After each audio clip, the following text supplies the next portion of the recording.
My fiancé, 25M, and I, 25F, just bought a house in a smaller city where I got a new job.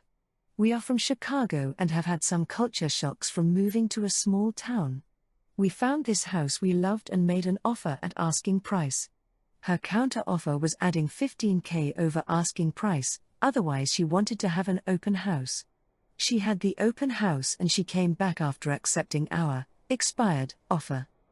We had just moved to this city not even 3 weeks before this, and we stayed at a nightmare Airbnb.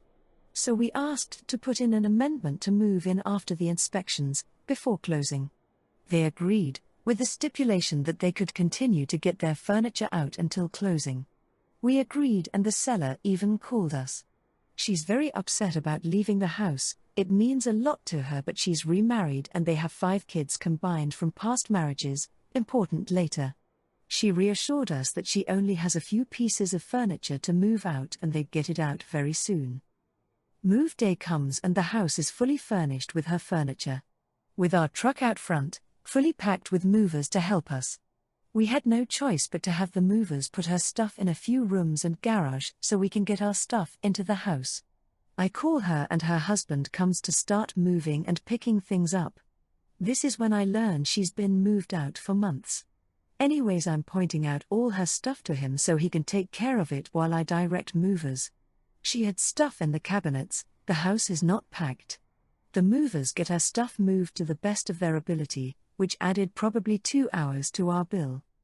For the 2 weeks we had before closing, the husband came daily to load up stuff. Mainly because I was pestering them, as I didn't want to have to get rid of their stuff, come closing. During this time I'd remind them, "Oh, you probably want this TV or chair." Which he would reply, "Oh, that's ours. We don't have any room for another TV." That happened daily, and he would remind us what he was picking up. Eventually I got sick of reminding them and I got really busy with my new job. So I stopped pestering. Our closing got pushed back due to paperwork on the lender's side to Thursday from Monday. The day of closing, they came and got more stuff with no mention of the patio furniture, which they passed by every time they came into the house. Closing happened and the deal is done, without lawyers, which is not what we are used to. A few hours after closing, her husband reaches out and asks if a Facebook Marketplace buyer could swing by and grab the patio set. We nicely said no. A few hours later, she gets the news and starts to call us repeatedly, and eventually sends a long text message saying how accommodating she was by letting us in early and paying utilities. She also said how much they needed the $200 from selling the patio furniture because of their 5 kids. We haven't responded. An important detail is they already left for vacation, which is why they couldn't come over to sell it. We appreciate moving in early, but we paid utilities and let them in daily to move their stuff, along with paying movers to move their furniture out. She moved out months before this and had ample time. They only started to move stuff when I pushed them to. More context, the house was fully furnished moving in. Therefore we could not move our furniture in, without having our movers consolidate it to a few rooms. It cost $500 for the movers to move all their furniture so we could start moving in. Edit, it's not a small town, I'm just from a big city and it feels small. It's technically a small to medium-sized city. Edit 2, this was a contract for us to move in 2 weeks early after all inspections were completed. They were sent the contract and put their stipulations, which was we were completely liable for any issues that arise before closing. Also known as we had insurance. Also they didn't not ask for rent, which we expected them to do so. Our contract for closing said no furniture left, anything left is ours. Comment 1. NTA, it's your home. Lock them or mute them so you can keep track of what is being said. Change the locks and get cameras if you don't have already. Comment 2. I can't believe they let you move in before closing. If anything happened to you or the house before you actually bought it, you would have been screwed. Their homeowner's insurance would have refused to pay. Give them a written deadline to get the rest of their stuff, or they can take you to court. Comment 3. YTA. The sellers allowed you to move in early. Pre-occupancy is always frowned upon. You knew the house had furniture in it. You saw it before you purchased and had inspections. You sped up the move-in process for your selfish needs. Then you needed an extension because your lender didn't get shit straight. You are inconvenienced because you needed to move in early. Hours after closing, you won't let someone pick up some $200 worth of old outdoor furniture? WTF? Good luck in that small town. Everyone knows each other there. Story 2, laughing at my stepson and ruining his wedding? For context, I have been married to my husband for just over 20 years. We started dating when my stepkids were 5 and 3. Our kids are Adam, 28, stepkid number 1, Ben, 26, stepkid number 2, Charles, 20, David, 17, and Ellie, 13. Adam is getting married at the end of summer to his fiancée Alice, 27. We have all been very excited for them. All of the kids have roles for the wedding. Charles is the best man, the other 2 boys are groomsmen, and Ellie is a junior bridesmaid. Last weekend we had a dinner for my husband's birthday. All of the kids attended along with Alice. The topic of the wedding came up again, and this is where it started to go downhill. Ellie brought up that she was so excited to go dress shopping and that we planned to go to a bigger city in a few weeks to get her a dress and me a stepmom of the groom dress. At that, Alice looked at Adam sideways and responded that we only needed to worry about one dress, Ellie's. Ellie kind of laughed and said, "What are you expecting Mom to wear? A suit?" Alice responded with, "My name isn't going. You know we are keeping our guest list very limited to only family and a few close friends." What? Adam and Alice have been to our house numerous times for holidays, dinners, just to say hi since they've been engaged. This has never been brought up. Pretty quickly things escalated. The Cliff Notes version is that Charles asked them to clarify if they were choosing to uninvite me now or if I was never invited. Alice confirmed the latter. Why? Adam said it's because I'm not his mom. Charles, David, and Ellie argued with Adam and Alice that none of them were going to go if I wasn't invited. That it was cruel to leave me out given I've been his parent for a majority of his life and loved him like my own. My husband and I admittedly sat there for a minute just fucking shocked. Adam finally turned to my husband and said, "Well." My husband told him he wouldn't be going either. Adam then turned to me and asked if I was really going to let everyone ruin his wedding on my behalf.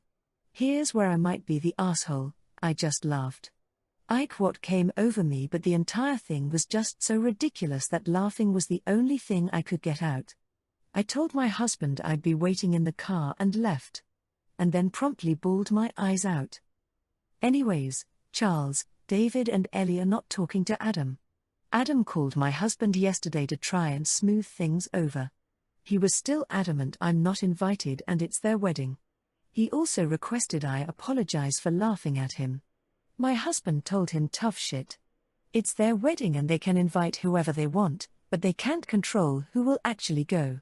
He said they owe me an apology and that Adam should be ashamed of himself. I'm getting texts now asking WTF I did and why I'm being a stepmonster and ruining the wedding. Comment 1. Counselor here. Do not apologize for laughing. Your sudden burst of laughter was actually the seeping of hysteria laughter. Totally appropriate, it's what can happen when we are traumatized. Comment 2. So your stepson and his fiancée sat in your house, eating your food that I'm guessing you prepared and told you that you weren't family. Barring any issue that haven't been brought to the surface, he sounds like a little shit. Even if he didn't like you and you have a terrible relationship, you should be invited out of respect for his father. I'm impressed by Charles standing up for you coming from the same exact situation and knowing your interactions together. It tells me that you were a good mother figure to those boys and Adam's just an R. Comment 3. NTA. Simple generic response for those texts. You have been misinformed.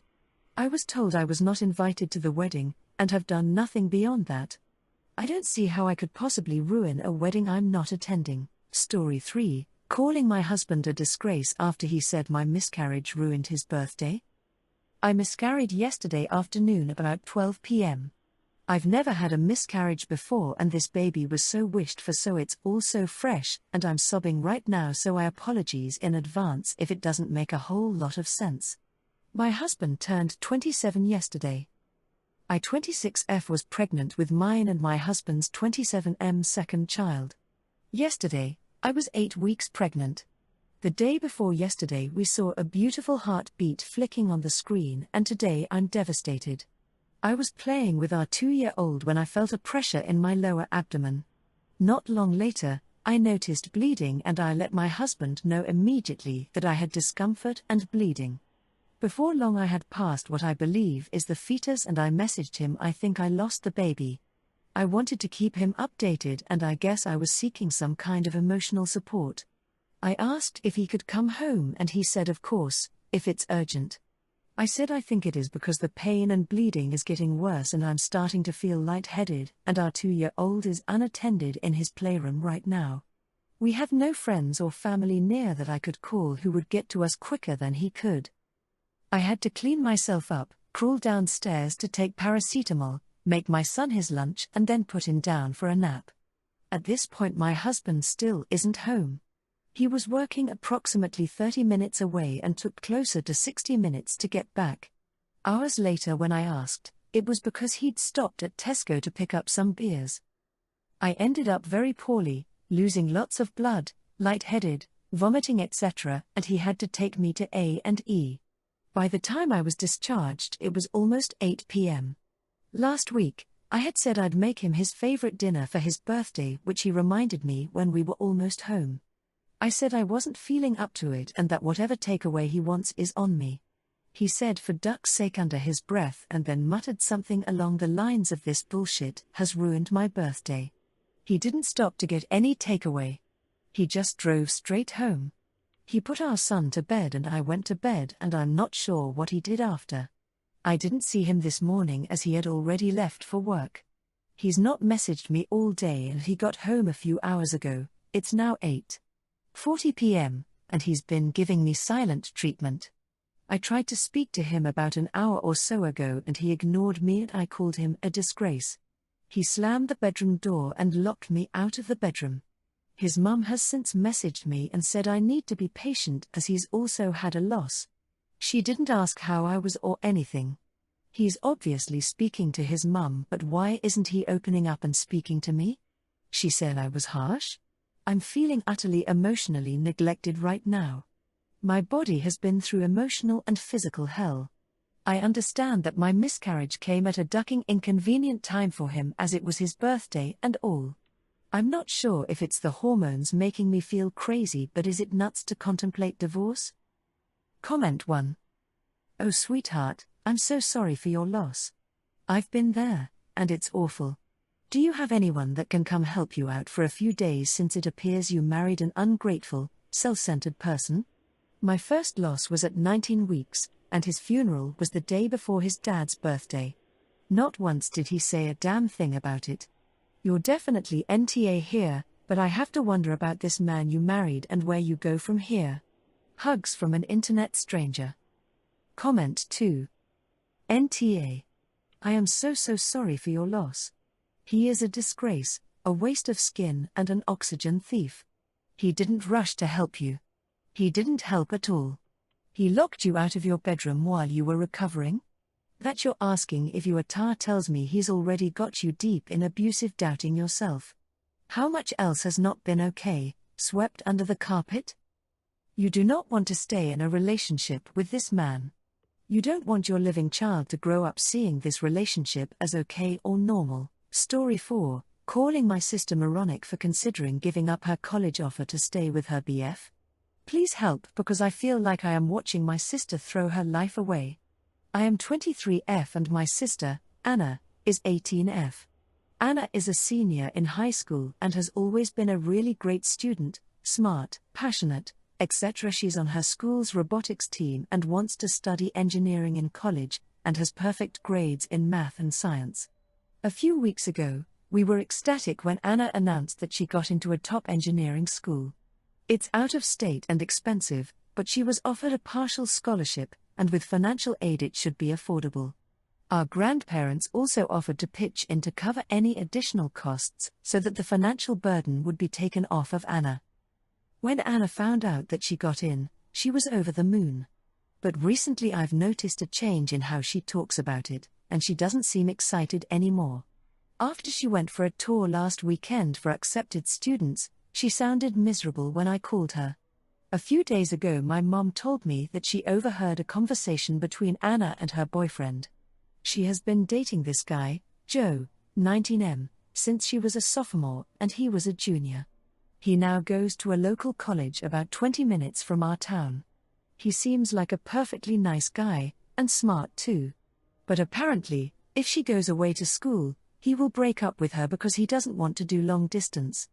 Apparently, their initial plan was that she would go to the same school as him and they would live together, and then get married as soon as they graduate. When I FaceTimed with Anna yesterday, I immediately confronted her about this. When I asked if this was why she seemed so sad about her acceptance, she initially denied it, but eventually broke down and told me that she was considering going to the local college instead. She tried to justify it by saying that it would be less money and closer to home anyway, but I told her that it would be a horrible decision to forfeit an incredible opportunity to go to a top school just for some guy, and she would regret it. She told me that she was really excited to get in, but she didn't want Joe to break up with her because she would never find anyone else. I told her that it was absolutely moronic to give up an amazing opportunity that she fully earned and sacrifice all the doors it could open for her just to be with a guy. She started crying more and hung up on me. Now she won't answer my texts. I feel terrible. I know I was harsh, but it seemed like it was something she needed to hear. If she didn't like the school and genuinely wanted to stay local, I would totally support her. I love Anna so much and want the best for her, and want to support her no matter what.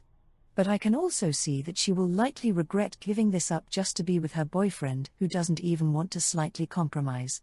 From my perspective, the right person would be supportive of her accomplishments, not diminish them. I don't know. Maybe I was out of line. Comment 1. NTA. Hard truth is her boyfriend recognizes their relationship is not forever. If it was meant to be, he would make it work. Comment 2. I think you absolutely did the right thing. I would do the exact same thing if it were one of my sisters. You're trying to look out for her and her future. She's young, as are you, but she genuinely believes that this is it for her. He's the guy for her. She needs to get out, explore, go to the college she got admitted to, and broaden her horizons. NTA. You're looking out for your sister. Comment 3. YTA for telling her that her choice is moronic, even though I agree with you. When you started insulting her, you closed the door to communication. I hope that you told her what you wrote in your last paragraph, before she hung up. Those were important points. This whole thing started last month or so. Me, 27F, and my boyfriend, 26M, who I will call Matt for privacy's sake, have been together for 6 years now. I'm the main breadwinner, and that has always been a struggle in our relationship. I would say he is pretty insecure of earning less than me. About a year ago I had finally saved up enough to purchase a house in the neighborhood I really like. Up until then, me and Matt had been living in his apartment, which is cramped, and not located in a nice area. Matt has never been too bothered about moving, he likes living in his apartment, and he doesn't mind living elsewhere, as long as doesn't have to pay more than half. Knowing damn well I could easily purchase the whole house, and it was a bargain for the area, I bit the bullet and bought it from all my own savings. When we moved in, Matt loved the place, and I thought everything was fine. Now this is the reason I am posting on Reddit. 2 days ago me and Matt were over to his mom's place for dinner. Conversation was going fine until the topic of our house was brought up.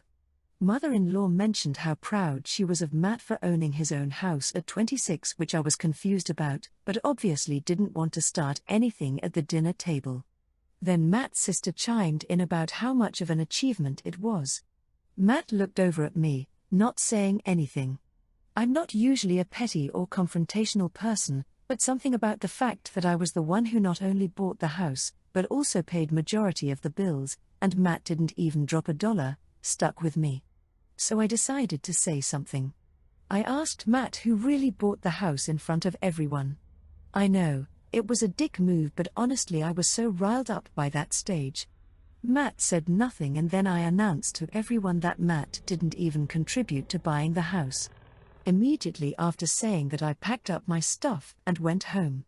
I have been texting with Matt's sister, I will call Kate, who seems to be on my side. Matt is staying with his mum right now, so I have the house all to myself. He hasn't contacted me yet, and I don't know whether it's worth breaking up over a lie like this.